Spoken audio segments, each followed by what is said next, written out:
তো এই ভালুকটা কুকুরকে ফাঁকি দিয়ে কুকুরের ঘর থেকে মাছ চুরি করতে শুরু করে দেয়, কিন্তু তখনই ওপর থেকে পেঙ্গুইন তার নাকের উপরে মরিচের গুঁড়ো ছিটিয়ে দেয়, যার কারণে হাঁচি চলে আসলে ভালুকটা কুকুরের ভয়ে বাইরে গিয়ে হাঁচি মেরে দেয়। এরপর সে আবারও চুরি করতে আসলে পেঙ্গুইন তার পায়ের নিচে স্কেটবোর্ড লাগিয়ে দেয়, যার কারণে কুকুরটার ঘুম ভেঙে গেলে সে কুকুরটাকে গান শুনিয়ে ঘুম পাড়িয়ে দিয়ে আবারও মাছ চুরি করতে শুরু করে দেয়। কিন্তু তখনই পেঙ্গুইনটা তার পায়ে রশি বেঁধে দিয়ে কুকুরটার মুখে একটা বোমা ঢুকিয়ে দেয়, যা দেখে ভাল্লুকটা ভয় পেয়ে রশি খুলে পালাতে শুরু করে দিলে পেঙ্গুইন মাছের জায়গাতে কুকুরকে রেখে দেয়, যার কারণে ভাল্লুকটা ভুল করে মাছের জায়গাতে কুকুরকে চুরি করে নিয়ে যায়।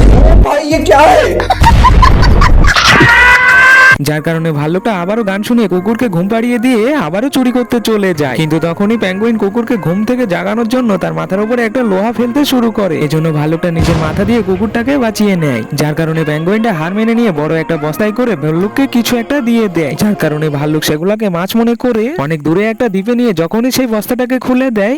अब तू गया बेटा, अब तू गया देख।